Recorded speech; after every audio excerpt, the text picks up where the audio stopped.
Hi,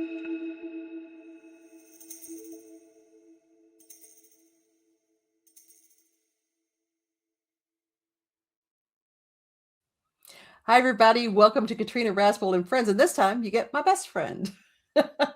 This is round two of Eric's interviews. And this is my, let's see, I would say author, the famous author, Reiki Master.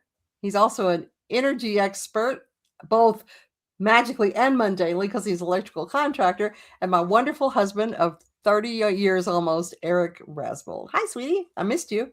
Haven't seen you in a while. Minutes and minutes and minutes, always too long. Right. So, you did do the interview before, and I will link that up. I'm making a note to myself, interview. I will link that below in case anybody wants to see what else Eric has to say, because he's riveting and fascinating, which is why I'm married. Was that well received, or they're like, "Oh man, don't have this goon on again"? I deleted all those comments, I promise. Okay, sorry. I got to protect the ego, you know. So yeah. So those things are fragile. How you been? Pretty good.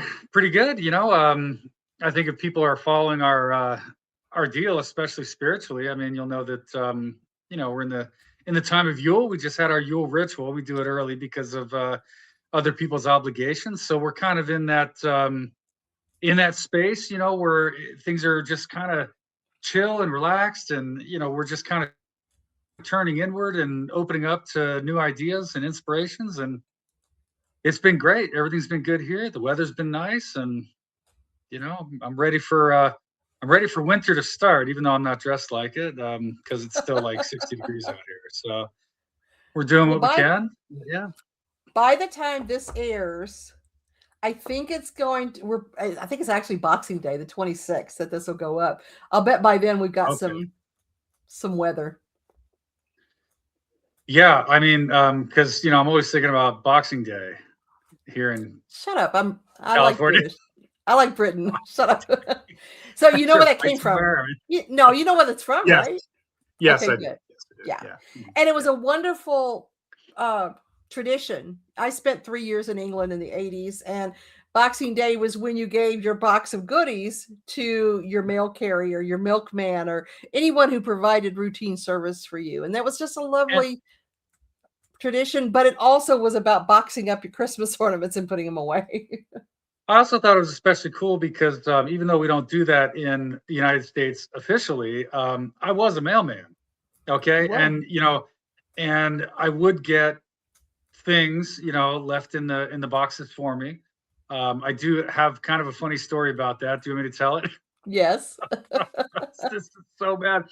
Now, some of the stuff I got was very obvious that it was for me. Okay. Other things, I was going down this one road. I'm not going to name it. Okay. And probably like 4 or 5 of the places there were these tins of like cookies and like candies and stuff like that. And it was all wrapped up. And I was like, wow, man, these guys really dig their mailman. Okay. I was super excited about it. I get back to the house and I find little notes in there that these were actually left from a neighbor as gifts to his other neighbors. And I felt like such a jerk, dude. but I didn't bring it back because I didn't know where it came from. I didn't it's not like it had an address on it. And it's like, you know, you shouldn't be using that mailbox. Okay. So let this be a lesson to everyone that thinks they might be like, hey, I'm going to put something cool in here for my neighbor, because they won't get it. Okay? The mailman will take it. And they're going to be like, oh, that must be for me. One of my finest memories of delivering the mail, and honestly there are so many, because for a good bit of your mail route time when you were the mail carrier, you delivered the lower kind of addresses, and I just did what was up in Grizzly Flats, and there was probably like 50 boxes. It wasn't very much at all, if that. Yeah, if that.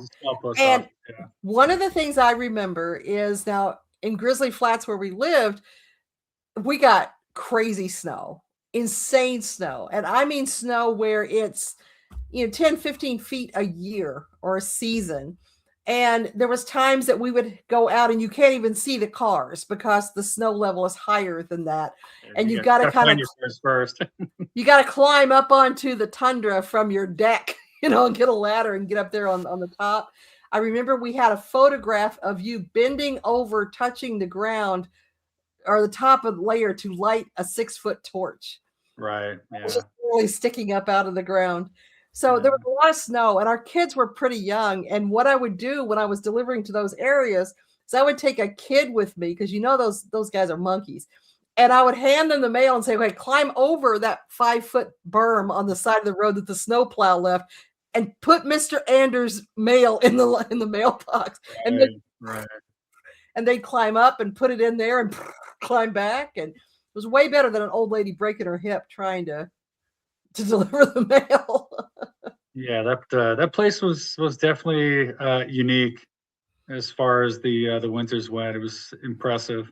Definitely the uh, definitely the worst I've seen, and I've been on the 38th parallel in Korea, where the winters in Korea are absolutely, well, you can read about them. I mean, legendary. Had nothing on the kind of snowfall we got up in Grizzly Flat in California. And we Yeah, got lied to because you remember you asked the realtor, yeah, "Does it yeah, snow yeah, here very much?" "Oh, it snows a little." yeah, a little bit. And that Yeah. first year, we didn't have a generator. We didn't get any wood. And we just watched the snow with jaws open. It just kept snowing and snowing and snowing. And Frank from across the road was so nice and gave us wood. It was like, "Y'all Do didn't do this very well, did you?" do your own due diligence. Remember that real estate agent is just a lawyer that collects a commission. Okay. They're like military recruiters. They're Yeah. just liars. They're just trying to make a sale, right? Yeah. So, with that being in our minds, here's what I've got to ask you. And I think I know the answer to this, but I say that a lot when I interview you. I think I know what you're going to say, but then you just surprise me. Hmm. So, what do you like best about where you live now? This place up here. Oh That's where man, we live now. Yes. what's not to like? I what I really like about it is that I can walk outside. I don't care if it's 2 o'clock in the afternoon or 2 o'clock in the morning, and there's going to be, except for wind, okay, there's not going to be any noise that I am not presently making. It is absolutely silent. And that, because of given where I've come from and where we've lived, places, just that's worth more than anything at all. That's probably my favorite thing. There's a lot I like about this place. Wow. Okay. It's a good place. Um, but that's got to be it. That's got to be it. I used to, God, so back in the day. Okay, fun fact about me. Now I've been a lifelong meditator. Okay, and I mean that, lifelong. Okay, um, I used when we lived in Sacramento. We lived in the ghetto, man. I mean, we lived in the straight hood. Okay, for any that know the Sacramento area, just drive between Auburn and Garfield boulevards. You know exactly where we're at. Okay, that's where the helicopters circle. Where the cops don't like to get. Like, anyway, it's just a bad place. We're very very loud, and we And live that two wasn't blocks. even the shittiest place we lived. No, that was definitely an improvement from North Highlands. Yeah. That was when we were, man. Holy God, anyway. I'm glad I was young when that was going on. We lived 2 blocks from the freeway, and there was a walking overpass. Okay, and one of the things that I used to do to be able to train myself how to meditate effectively in loud environments, where you're going to hear cars going by and you're going to hear, maybe somebody's music, is I would go out at night, usually, rush hour, like it's dark out, right? But, rush hour thereafter. And I would sit in the middle of that walking bridge over Interstate 80, which at that point I think is 10 lanes wide. Okay, Interstate 80 is the most trafficked highway in the United States, I believe, and we're in Sacramento, California. Okay, so the noise was as loud as it could be for a freeway, and I would sit right in the middle of that thing, and I would try to get my meditate on, um, and I did that a lot, man, and Mhm. it definitely helped um, hone your ability to block things out, you know. But to come from that and to come up here where you could literally hear a mouse fart 50 feet away, is just unbelievable. It's like a dream. It's amazing. Yeah. So yeah, yep. So, what is your favorite meal? My favorite meal. I don't So when care I if saw it's not something I cook. It's okay if it's not. I'll tell you what it's not. It's not that ahi poke salad I had last night. Okay. I didn't Um, make that. no, no, you didn't. I actually paid money for that, which was really kind of, anyway. Um, there's so when you ask that question, what's your favorite meal? Is it like, could you eat this every night for the rest of your life? Like that kind of favorite, or No, like, it's just what are we talking about? okay, there's a series on YouTube right now where actors and famous people come in, and it's called Eating Their Last Meal. And Oh, it's okay. if this was your last meal on earth, what would you want it to be? And it Oh can be man. multiple courses and all that. So it's just a matter of what Yeah. really just checks all your boxes. I'd have to go back to the old standby of the fried chicken, mashed potatoes and gravy, and the green beans, and the first meal you made for me, It was. It was. pretty I much. thought Yeah. you were gonna say the shrimp in Hawaii. That was good. That was that was good. I Mhm, didn't think about that actually, but no, no, no, definitely there's mhm. something just extremely comforting and safe about that particular thing. So Yeah. yeah, that would have to be it. I've eaten a lot of weird shit too, and All over the world, in so fact. yeah, and yeah, I definitely have got to come back to that Mhm. traditional American, um, yeah, the fried chicken, Yeah. mashed potatoes. Yeah. Halibut fish and chips in Canada from Salties is also really Oh a man, formative thing for me. that's pretty good. Yeah, you just can't get halibut in America for some reason. I mean, at least not at a restaurant anyway. Yeah, you can buy it, for $30 a pound and do your own thing. But yeah, even I was really surprised that even in England, they didn't have. I expected them to have like 20 different kinds of fish and just like have this be like a fish and chips mecca. No, it was the Indian food mecca. Okay, Mm, that's what yeah. was really good. Which I really appreciated because I love Indian food, but their fish and chips were really. I was disappointed. Yeah, don't order Mexican food in England. Uh, if someone legit opened up a Mexican restaurant in London or I don't know, maybe Manchester, like one of the bigger cities, they'd probably make a fortune. They'd probably make a Mhm. fortune, man. People come in there and be like, "What is this?" And they'd eat it and they'd be like, "Oh my god, I get it." Right? It'd make them want to travel. It'd make them get a passport. I mean, they should do that. You'd have to get them in there first because they're gonna be like, "No, Mexican food sucks." No, your Yeah, yeah. Mexican You'd food have to sucks. overcome. You would have to overcome that initial. Yeah, yeah, Yeah, yes. It really did suck over there. it did, it did. I'll make you some fried chicken tonight if you want some. No, I just ate the rest of that poke salad. I'm good. Okay, ugh. Seriously. So, this is a fun question that might take a little bit of time for us. What is your dream time like? Um, I don't see why that would take a long time to explain. It's not. It is hard to explain actually, because it's not here. It's not very, very rarely do I have dreams that involve people or places that are on Earth, man. I mean, I'm somewhere else. It's a different place with different properties and um, different senses. You know what I mean? Like you're using different senses. So people that meditate, and everyone should meditate, of course. you're going to learn. You start to develop these different senses that are used during the meditation time. And that's one of the reasons it's so difficult to talk about experiences that happen in meditation, because the senses that are utilized aren't the ones we have here, man. They're just different. Okay. And trying to explain, sound to a person that was born deaf, like, you just can't do it. You can get close to it. You can describe what it's like, but certainly not what it is.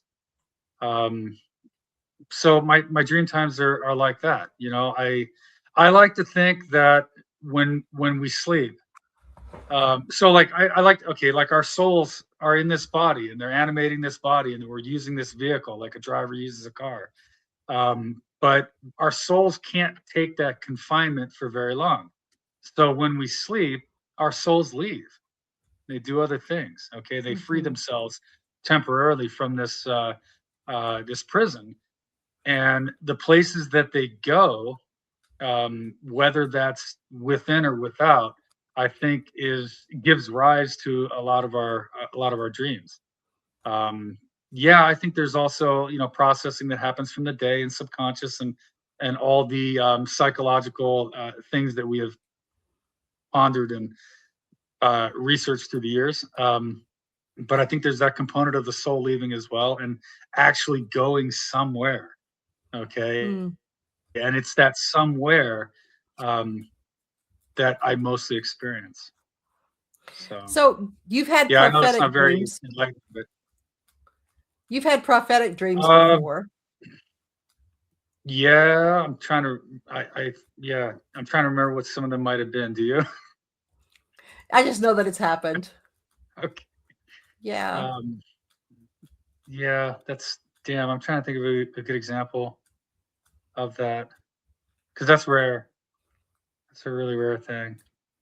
You and I Um, tend to share our dreams, dreamtime revelations with each other quite a bit. And so I should know right. this, and I should have thought about that before I threw that out there, because I'm not thinking of examples, but I just know that that's something that's happened before. Yeah, I should have come up with some cool examples. I just sorry. Do you dream every night or close to it? If I drink alcohol, I don't dream. I don't know why that is. Okay, but that Hmm. is a very common thing for people that either drinking alcohol or smoking pot. A lot of people won't dream, and that's it seems to prevent that rapid eye movement. And there's a whole Hmm. there's I'm not gonna bore you with that. There's studies behind that, but I know that if I and I mean I'm talking a beer or two, right? I don't mean like I get drunk. Like if I just drink any alcohol at all, um, I'm not going to have dreams. And frankly, if I do, I'm not going to remember them. So I mean, it's kind of the same thing, Hmm. right? But no, even if I don't, not every night. I will go through periods of very vivid dreams that are almost like, gosh, man. I mean, it's almost like you're in a waking dream when you come out of it, Hmm. like that. But then to balance that out, I also do have what has been described as just crippling insomnia at points. So I kind of, it's almost like that really vivid period is making up for those 4 or 5 nights that I just didn't sleep at all. Yeah. So yeah, So, and you have good dream recall, at least on rising, you do. yes, yeah, yeah. Usually really really good, and then it you know slowly fades. So that's which is pretty common, I think, for a lot of people. So, what animal do you most relate to and or enjoy the most? And it doesn't have to be the same animal. Okay. So what animal do I most relate to? I'd have to go with cats, right? I mean, I've always been a cat man. And cats have always known that. That's They the weird do. thing about it. They know. I could be at somebody's house. I could be, in a like we used to go to the animal rescue and get our animals from there, and they'll come up to me like they're like they know like this guy's cool. It's kind of like little kids. Like little kids know when you have little kids, like they know, right? They're like, oh, this guy's cool, right? unless, unless you're bad to your kids or something. But we were never bad to our kids. But cats know when you're a cat person. So yeah, I mean, I've got this. Most people that know us know about our cats, and I've got this one big fat orange cat named Nemo. I was actually looking around to see if he's in here. I could probably puss him; it'll come, but I won't. But anyway, this is a 22-pound orange Maine Coon, and I've always wanted a big fat orange cat. Now I got one, and this thing follows me around like a dog. It's weird. I've never seen a cat behave like that. Um, Even to me, I mean, they'll cats will jump on me and want me to pet them, and they'll nose me and meow me and all that good stuff. But this cat is like a little puppy. Yeah. Will follow me to the bathroom and wait outside the door until I'm done. Like it's really strange. So that's the one I relate to the most. And I think I relate to them because I'm laid back like that. You know what I mean? It just Mm-hmm. for the most part, especially as I get older, it's just you look around, you're like, it is what it is, man. Shit's cool. It's Well, just, and hey, man, your just roll cat, with it. your cat Nemo mourns when you leave the house. And I rarely leave the house, Yeah, but so I'm here with yeah. him when you're gone. And if you're gone for more than a couple of hours, he's pacing, he's at the front door. He comes to me as if I did something to you and is bitching at me because he's a very loud, very talky cat. If you're gone for a few days, this cat loses his mind. He just lays around. He's all lethargic. He doesn't want to do anything until you come in. And then he looks at you and just kind of goes, sup, and walks away. It doesn't even reflect the sorrow he's had, like a keening babushka or something for the days before. I'm kind of like Freddie Mercury, where not that I can sing like that, but where that like he had to talk to his cats when he was on vacation, not on vacation, when he was on tour, Mm-hmm. right? And like his cats like missed him so much, he'd be like talking to the cats and shit on the phone. when I was at Right. Nicole's, when I was at Nicole's for 4 days, we did a video chat, and like you had to grab you like Nemo, look, there he is, and Yeah. Yeah. he didn't give a shit. He was like, that's not, come on, that's not even, that's not going to help me at all. We got to wait till he comes back. And what's funny Trying to for make those of me you who feel are better. watching, one of our kids looks almost exactly like Eric and is built like him, walks like him, and is an adult. And so if Eric is gone and Nathan comes into the house, Nemo gets really excited and then gets up to him, and Nathan will lean over and pet him. And Nemo's like, ah, as if Nathan just did him wrong. And then there's other times if you've been gone for a while, he'll settle for Nathan. Like, okay, at least I've got Nathan. But this cat Yeah. wants zero to do with me. Mm. He and I his think, wife, Dory, just do not care about me. They can do without me unless they want food. yeah, I think the other thing with Nathan is our voices sound a lot alike. Yes. So like, I mean, if we're singing together, it sounds like we have a doubler going on. It's Yeah. it's kind of weird. But so Nemo might hear that and be like, Yeah. oh, the boss is home or whatever, and then come out Yeah. and be like, They got me again. Yeah, I don't exist for those cats, either one of them. Now, these two cats were our shop cats. When we had Crossroads, we knew right away that we wanted to have cats in the store. And so we got these two cats from the outreach program. And yeah, they were just perfect, but they were Eric's from the very beginning, never cared about me. And then when the store closed, they were so excited that they got to come home because they lived at the shop, that they got to come home with us and be with Eric all the time. That was really a big deal for them. what was the other part of the question where you said like which animal do you relate with, and then And just what was enjoy the the other one? most. Oh, enjoy the most.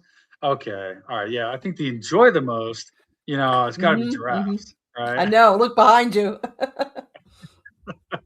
So Look that's behind me. another thing. Yeah, Oh, you got your I can't giraffes really see over there. it. So I if got you giraffes ever everywhere. are in a position that you're getting something for Eric for his birthday or for Christmas or just because you love Eric, which everybody does, the giraffe is the way to go. And he has got pictures and paintings and diamond art and statues and shirts and everything you can imagine with giraffes on it. It's his jam. It's his thing. If we're at a zoo or we're at Discovery World or something like that, California, what's the name of that place we go to? The Six Flags, Discovery Kingdom. Yeah. Discovery Kingdom. He's going to be hanging with the giraffes because the man just loves giraffes. And like, they're a lot like cats, right? In that they're cool. They're just cool. You see a giraffe walking around, you're like, man, that thing is cool, right? Just, you know. So cats and giraffes. Cats and giraffes. Yeah. Cats and giraffes. Mm-hmm. So this is fun because you can go back to a time before you met me, but a lot of it will be during the time that we've been married. I don't remember a time before I met you. Good. What is the best job you've ever had, and what is the worst job you've ever had, and why? Oh, God. Okay, so all right. I was trying to think about that because I mean, I always had a way of making the best out of a really shitty job. True. I had some True. shitty jobs, and to be honest, with any job, I could be doing whatever. If the people are cool, I can make it work. Like it can be cool, right? Um, and vice versa, of course, on that. But I think the worst job I ever had was actually my first legit, like I'm paying taxes, earning, making W-2 wage. I think I was 12 years old. I was a paper boy. Oh. Like an actual, the Trenton Times, New Jersey paper boy. Okay. And what sucked about it is, the job, whatever, but you had to get up at like, I don't know, 3:30, 4 o'clock in the morning and go get the stack of papers that the guy threw out of the van, okay, which wasn't at your house, dude. Like you had to walk and go get this damn thing, and it's big and it's heavy, right? And you got to carry it back because I'm 12 years old, I can't drive, all right? And then you got to fold them up and put them in their little things and go around to all your houses and truck papers, okay? And that's all before you even go to school. You do all that noise and then you go to school and you come back and you do that every single day. It's not like there's a day. It's even when I was a mailman, we got a day off. Okay. You don't get a day off as a paper boy. Not back. This is the 80s, guys. Okay. This is when newspapers were a thing. Okay. And they came out every day and they were thick and they were important and they had ads and flyers and McDonald's coupons and all that shit in them. So and you had that big bag, man. Like you had this huge sling bag. We had them stuffed in there and whatever, man. But the worst part about that job was I also had to collect the money. Okay. So you'd have these books, and on there you had the name and the address of everyone that gets a paper, and it had these tear off coupons. And it had the weeks on there, like it had dates, right? So basically, you knew what to collect by whatever date was on the ticket, and that was their receipt. You'd get the money, you give them this ticket, that's their receipt, right? So you talk about, I mean, picture the scene, this little kid in the sixth grade banging on your door, and you're bucking him for the newspaper money. I mean, and people did that all the time. Like, oh man, I'll get you tomorrow. Or like, can you just double it next week or blah blah blah. Then I got people that are behind, and it's like, look, if I didn't get this money, which was all in cash, by the way, right? I couldn't take checks. Okay, not that anyone wrote checks. I mean, it was cash, right? So I got all this cash on me, which of course made me a target in the neighborhood, right? I never had that problem, but I mean that I didn't think about that too much while I was doing it. But you were careful. You got home quickly when you got a lot of money. But I had all this money, and then I had to give it to my guy that meets me like a drug deal, the one that drops off the newspapers. I'm giving him the money, right? And then I get a cut of that, and that's my pay. If I don't collect the money from you, I don't get paid, dude. Right? So I mean, that's how much did that suck, right? Yeah. And I actually did that for quite a while, stupidly. But that was my first job, and that was definitely the worst job. Now there was some job you had that I remember you said you walked off the first day. Oh, so that was, I think this was right before I went into the military. I actually got a job as a telemarketer. I had, let's see, well, I must have still been in high school because I went in the military right out of high school, but it was down in, it was also in New Jersey, and it was a telemarketer job. It was straight list cold calling people in Queens and Flushing and New York City, trying to sell them the Daily News, which is a local New York paper, with my New Jersey accent. Like that was going to work, right? And it was just the environment of it.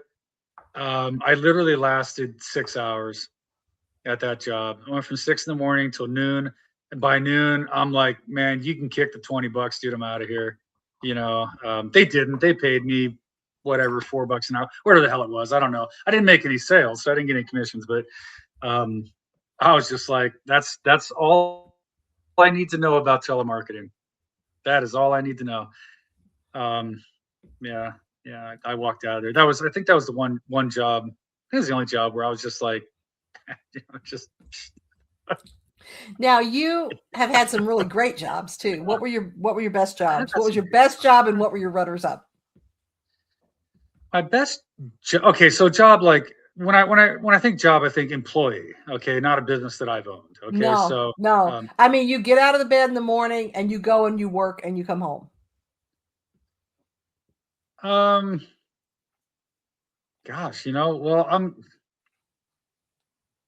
I think it was probably when I was a mailman, actually. Wow. You know? I know. It's so that was I was a contractor, so I mean I had my own vehicle, I had an annual salary. I was not a postal employee, okay? My mission was get the mail, deliver the mail. We don't care how it happens, okay? That's it. I could make that happen. I could sub it out, have someone else do it while I ran my construction business, which I did quite a lot. Um, but once I got into the hang of the routine of it and where everything goes and how to do it, man, that job did itself. It was great. I mean, it was really freeing. I had just come from construction, working for another contractor, and I absolutely hated it. I mean, it was that kind of job where your stomach hurts driving down the freeway. Just going into the whatever job site you're going to work on. So it was really freeing in that respect. It was so very different than anything that I had ever experienced in my life. I mean, literally a Friday, I'm on a job site at a building in downtown Sacramento, and it was Veterans Day, so it was the Tuesday It was your that birthday too. Oh and it was no, my birthday, dude. That's right. It was the 13th of November. Yeah. because there's no mail on Thir- Veterans Day. 2000, 2006, I believe. Right. Yeah, no mail on Veterans Day, so the mail was especially heavy. It took me 13 hours to deliver this route, and I was like, "What the fuck did I just get myself into?" Because I got a contract, man. I got to do this for at least a year, right? Mm-hmm. And you have to perform. I mean, it's not like you can say, "Oh, I changed my mind," right? Like, you have to perform. So eventually, I got the job down to where it took me like 3.5, 4 hours, and it was great. It was great. I And could do my people my loved you too. my, and people loved me. God, everyone loves the mailman. Okay, everyone loves the mailman. Whether you're bringing good news or bad news, you're bringing news. Everybody wants to see you. I met every single person in that town. Every You single did. person knew who I was. Right. I got a lot of mileage out of that for many years, especially politically, right? And so, yeah, it was cool. It was really cool. I think that was probably the best job, like job And you that I had. worked. You had to deal with cows and peacocks and dogs Yeah. and Yeah, it was very rural. I had two post offices that I had to go into and sort the mail, and you know, they call it casing. You stack it in the your bins, so it's an order of delivery, right? And put it in the truck and go. Um, lots of horrible weather. And I mean, I lived up to that creed though, come, rain, sleet, snow, sun, gloom of night, whatever, dreariness, hell or high water, however the saying goes, whatever, will not keep me from my appointed rounds, that kind of thing. And I did the job, man. I You did it. did. So yeah, it was kind of Another cool. thing that was nice about that job for you is where we lived when you did that job was Oh, yeah, was really that was the best remote. part. We were far from everything. I mean, it Mm-hmm, was a 25-minute, 30-minute drive to get a gallon of mm-hmm. gas, gallon of milk, package of diapers, whatever. It was far. But your work was always much, much further than that. So this was local, and you finally got to have a job where you didn't have so much windshield Dude, time, even though you were in your car I doing the job. I didn't have to leave the mountain. It was 38 total miles. It was 330 stops, and I never had to leave the mountain. And I was my own mailman, so I'm delivering our mail in the middle of the route. So I'd come into the house, I'd relax, I'd get something to eat, maybe we'd sit in the spa, and it was, and people from the neighborhood would see that Jeep, my mail Jeep, in my parking lot in front of my house, and because we didn't have a driveway, we had a parking lot, okay, um, and they would come over and they would knock on the door. You're like, dude, can I get my mail? I'm waiting Like, on a check. I mean, dude, how rural is that? I mean, come on, like that's some serious. That's you're in the sticks when that happens. Okay, so yeah, that was just cool. It was fun. It was, like I said, everybody liked me and everybody knew me, and yeah, it was just it was cool. It was cool. Yeah. Sure. So Hmm. that's your best and your worst jobs. Now, this is an Yeah. interesting question for you. And you don't have to split hairs on this.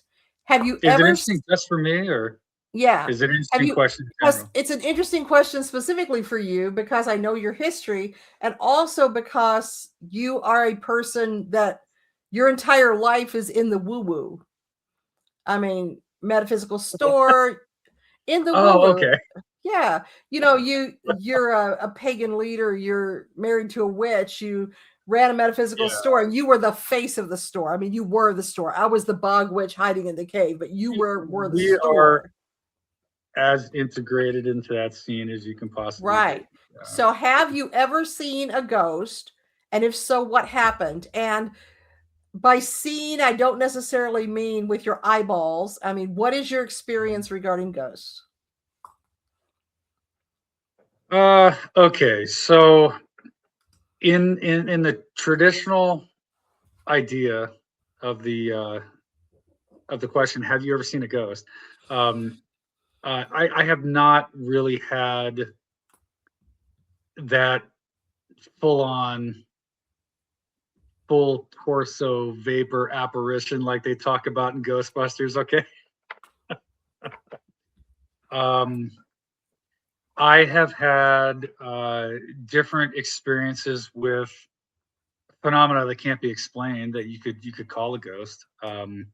And we talked about these. The most recent of which have been in this house. Okay, with the experiences during meditation. And so there was one time when I was sitting meditating in my spot, and I've heard a dog bark as if it was right next to me, right, loud. I heard a man yell, hey, like yell, right, right next to me. Had the ground shake, had the bed shake to the point where like your body is like moving, and it's like, what the hell is going on here, right? And there's no one else in there with me, I'm in the bed alone. Um, and what I talked about when I explain this to people is you would think that when something like that happened to you, you'd be scared shitless, dude. Like you wouldn't. I mean, like you're in the middle of the entity or the exorcist or something. I mean, in bed shaking. Come on, dude. Right? But there was no fear associated with it. It was very, very strange. It was. I don't know why, because I mean, even thinking about it now, I'm like, wow, that really wigged me out. But it's already happened, right? But there was nothing scary about it. It was almost like this is supposed to be happening. Not that there was anything else going on, right? Nothing else going on. I'm trying to sleep, man. You know, and I'm not even in like that liminal space. I'm just laying there because it takes me forever to get to sleep. And it's like someone's at the base of the, I've got like I got this big 4-poster king bed, right? And it's like someone's grabbing and just just shaking on it. But it's like, okay, the bed's shaking, how strange is that, right? Interesting. Um, yeah, like, okay, that's fun. It'll probably stop soon. When it happened on the ground, while I was sitting in meditation, I actually thought there was an earthquake. Okay, and I would come out and ask you if you felt something, check USGS, that kind of thing. Because it was that up and down. If anyone's ever been in an earthquake, depending on how close you are to it, it can feel side to side, but it can feel just like up and down. Like you're standing next to a large pile driver at a construction site, but it's going really, really fast. It's not ping, ping, like it's up, up, up, up, up, up, up, really hard and just shaking the ground. It can feel like that. And that's what it felt like sitting in the meditation. Now, when that was going on, that was when I heard the man yell. That was at the same time. And again, that broke me out of the meditation hearing that.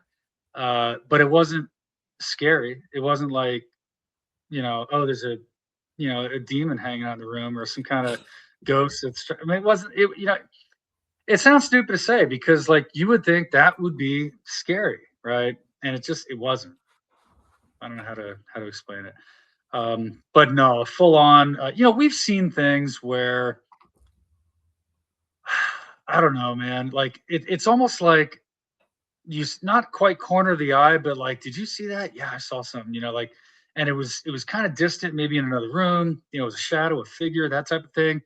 But the further I get away from things like that in time, the less of an effect and memory,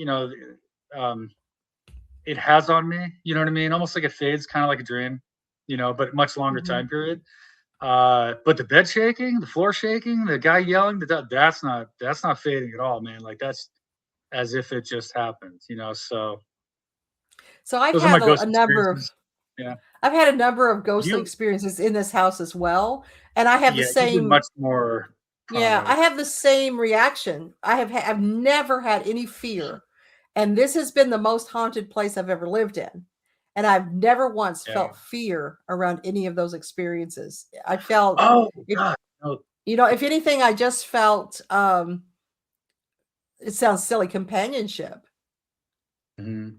Just like this is what's supposed to happen. They live here too. So the cats walking on the bed was the other thing that I forgot about. Oh yeah, And yeah. that's not no, we've had cats the whole time we've been together. Um, and I've never had this happen before, where when your cat jumps on the bed, okay, Mhm. and the cat starts walking across to you, and you go over to pet it, and there's nothing there. Like Yeah. that happens a lot. Happens a lot, right? That's kind of strange, And you but feel them making biscuits, and you feel them yeah, they'll make slump down against you like they just laid down beside you, and there's Mhm. nothing there. Right, right. You look and yeah, there's nothing. And there was times that you were laying with me in my room, and we both felt it, and we Yeah. just thought Nemo was in the room, and we come out, and Nemo's in the living room just going, "What? Did you guys need me? What's up?" Yeah, and like I said earlier, I mean, Nemo's a 22-pound cat. Okay, when it gets on your bed, you know about it. I mean, it's not like he's graceful or anything. I mean, no. True. True story. So, what music, now it can be a specific song or a type of song, would you say was the soundtrack of your past?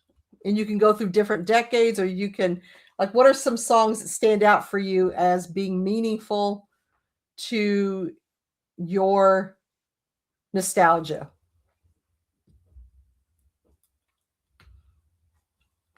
There are some songs that, of course, I loved throughout the years. But as far as something that brings up that kind of nostalgia for the past that I really remember, um, just brings back like childhood kind of things. It's not a particular song or a band. It's a sound. It's a sound of the late 70s and early 80s. It's The Cure and Pet Shop Boys and God, Bee Gees, and just that sound. The synthesizers, okay, the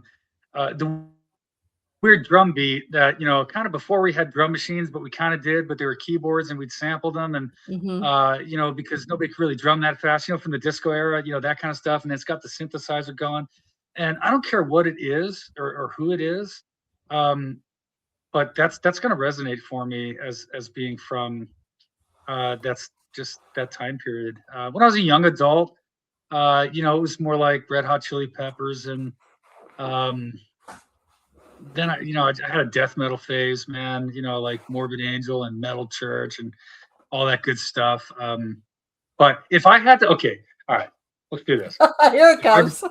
if I had to pick, if I had to pick an album, okay, that probably means the most to me. Um, it's probably going to either be Dark Side of the Moon or The Wall, which are both Pink Floyd, of course. Mm-hmm. The Wall resonated with me in how my perspectives and attitudes on the world were when I was younger. Okay. Um, I'm in my own place. You cannot reach me now. The walls are high. You know what I mean? Just, kind of that type of thing, which is weird because I was a very social person. Okay. But I was a social person. So it was that divide. I loved how the Wall showed the mask, you know. So you want to come to the show, right? And you this is what I'm Mm-hmm. presenting to you, but it's nothing at all what I am. Okay. Hmm. That's probably where I was for a long time. And that's okay. Like there's nothing wrong with that. And then the judgment scene at the end where like, what's the worst judgment you could have? Being exposed to the world, right? That's or the worst penalty rather, right? The greatest penalty was to be exposed. Um, so yeah, I'd have to go with that one. I'd have to go That's a with good that one. choice. Yeah, I think that you said the soundtrack of your past. Mm-hmm. Yeah, yeah, we'll Yeah. do. Yeah. So here's the last one. You ready? Uh, Plane, train, bus, car, or boat? oh my God, it's stiff drink time. Where are we going? Right. um, yeah, no, I mean, are we just talking just travel in general? Like what? What is your preferred method of travel? Uh, if I had the choice and the option, I mean, it'd be a yacht for sure. Absolutely. Um, I'm not I'm not a rush person. But I mean, be more practical. I mean, think about the I would rather drive to Los Angeles than fly. Okay, that's about my limit. If it's any further than that, I want to fly. But of course, there's a lot of variables in there. I mean, would I rather you know take a 100-foot yacht up to British Columbia to go visit Joe, or would I rather fly this F-15 and be there in 45 minutes? I mean, well, okay, I'm gonna take the plane then. Um, yeah, So I some guess it people have depends on what's very, happening. very Yeah, strong resistance. Like, I'm not going to choose a boat. right, of course. Number one, don't I swim, terrified of drowning. Number two, Meniere's, I get sick. I will fly because where I'm going, I have to. Right. I Mm-hmm. mean, like if we're going overseas, okay, yeah, what are you gonna do, right? We got these oceans, and it would be impractical to take a sailboat to Hawaii. It'd be awesome, okay, but definitely not practical. Mm-hmm. Could you imagine that sailing into port like real men? I mean, Nope. how cool is that? Nope. Yeah, right. Not interested. Sailors haven't showered in 20 days. Awesome. Um, Nope. I hate to fly. I like to fly, as in I'm the pilot. Okay. But I don't like to fly in a commercial plane. Nothing about it. It used to be cool. Nothing about it is cool. And also I can't sleep. So if it's an 18-hour flight, I'm up for 18 hours. Okay. And then usually when I'm done, now we're horsing around with customs. Now I'm getting in a car and driving somewhere. It Mhm. makes for a really bad time for me, flying long distance. So Sure, that's, sure. yeah. And you've Scary. done Mhm. train, you've done bus. You know what? You I have never traveled by train. That is not true. You are a liar, sir. Well, I mean, okay, are you talking about England? Yeah, That's not really, man. that's a Okay, all right. train. Well, okay, I took the subway in New York. I mean, No, no, no, to no, do no. We Manhattan and took all that. the train to hand or Yeah, to the Hampton Court. Hampton Court. That was like 45 minutes, man. I mean, It was a you train know, and we went there on it. that's true. Okay, but it wasn't like when I think of traveling by train, I'm thinking like Amtrak. You're on there for 3 days. You got your luggage. You're eating the food. You're No, I'm not sleeping. talking about the Like fucking that's what reading I'm talking about. railroad, dude, or like the The Gilded Trans-Siberian Age choo choo. No, I'm talking about basically drinking, or eating caviar and shit. Like no. when I think about a train, I think about the tube above ground, Okay, all right. like the light No, rail or something. no, no. Train sucks, man. Train sucks. They drop Yeah. you off where you don't want to be, and you still don't have a car. And buses are brutal. Buses are out of the question. I've traveled by bus when I was in the military. So it's kind of funny. So we flew to basic training, okay? But anywhere we went after basic training, we took a bus, So a you've never long done a Greyhound or anything like bus that. ride. No, I've never, Oh my outside the god. military, I've never traveled Oh by my bus. god. No. Oh, I've heard the stories. It's terrible. No, It's no. terrible. It's gross. Mm. You're trapped with people, and it's people. I'm going to be really bougie here. It's people that can't afford to fly, and they're all Like different you? class. Yeah, shut up. There's all different class strata, involved with that. Sure. Oh yeah. Yeah. And they stop at every podunk town Yeah. along the Mhm. way, and they Mhm. wait there and they wait there. And so you drive 10 miles and you wait. Drive 40 miles and you wait. Then you drive 100 miles and then you wait. And it takes you 2 weeks to get across the states. It's terrible. Mhm. Don't So look. here's my attitude on buses. All right. I remember back in the day when they had that, I think it was Greyhound or Trailways or something, and it was like $59 and you can go anywhere in the Yeah. country, right? All right. $59. I looked at that like I'm going to my favorite drug dealer, and he's got this special ounce of weed he wants to sell me for $15. And I'm like, I don't want that. Okay. I want the stuff that costs $300. Okay. I Mm-hmm. don't want the $15 weed. Okay. That's where I am with buses. I'm like, 59 Mm, bucks, it's not gonna be cool. It can't be. For $59? mm. Well, it How did can it be eventually cool? go up to $99.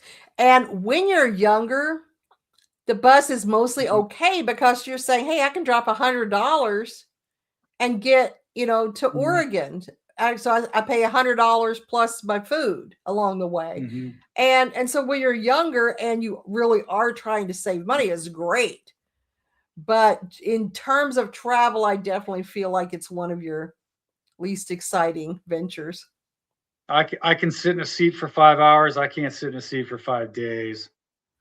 Now No you are way. really good at driving. You like road trips. I'm not a road trip person. Yeah, But yeah. you really are. I You're good can at it. yeah, I can drive for 16 hours, and that's not that big a deal. And Yeah, have. I have a lot. Definitely. Have a lot of experience. My best time from New York to Los Angeles was just a hair over 3 days, and I slept 2 nights. I actually stopped and slept Mm. 2 nights of that. So for sure. Yeah. Now you mentioned going to LA, and anytime I've been with you going to LA, the furthest for us was Sacramento to LA. And that's primarily on either the 5 or the 99. And I remember one time we were leaving LA and the kids were asleep in the back. Yeah. And you know what I'm going to say. Oh, yeah. I sleep great in the car. I have no problem Yes, sleeping you in the do. car. No problem. And we were driving at night because you prefer to drive at night to avoid the heat. And it was the middle of summer. And I kind of rolled over in the seat and woke up enough to see that you were going right at 95, 100 miles an hour. And I felt my survival instincts rise up to, look, you got to stop this. Your kids are in the car. You know, this is all bad. Everything about this is bad. And then I just rolled over and went back to sleep, and we were home in maybe 4.5 hours. Yeah, it was.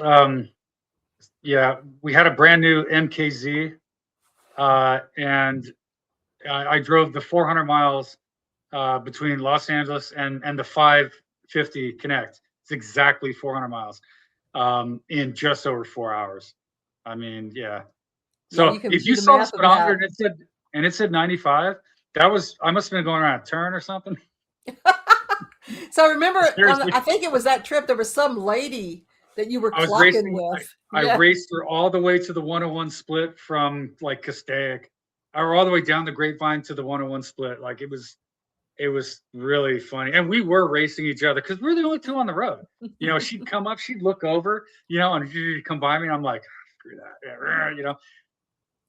Yeah, it was hilarious. Raced her for like, what was that, 250 miles, 300 miles? I mean, yeah. See, I picture that being more like Clark Griswold and what's her name? You know, Chrissy Brinkley, you know, just. You're right. Yeah. Well, oh, okay. No, I see what you're saying. Yeah. Yeah, just I don't know. I felt like the Griswolds though. We got the kids in there. We're just at Disneyland, right? Yeah, there's that. That was in my younger, you know, dumber days, you know. So Disclaimer, do not recommend. It happened, so we're telling you about it, but not a good Hey plan. man, it's you know, it was well, I wanted to beat I wanted to beat the morning rush hour was the thing. Okay. Yeah. So And you did. yeah, you gotta do it. Yeah, oh yeah, I got there. It was like 5 o'clock in the morning. I got to So Sacramento. that's our second 8 questions. I've got to come up with another 8 for third rounds of interviews, which I will. Uh-oh. But do you have anything to add before we finish up? Not at all. Just hope everyone's doing well, and you know, just keep the lights on and the fire's going, right? We'll be here at the hearth fire waiting for y'all to pony up and talk to some more friends. So fortunately, all the friends that I have, he pretty much is friends with too. So we can all be there. Yeah. Take care, everybody. It's good to see you. And thanks for checking in with us. Bye-bye, everybody. Bye-bye.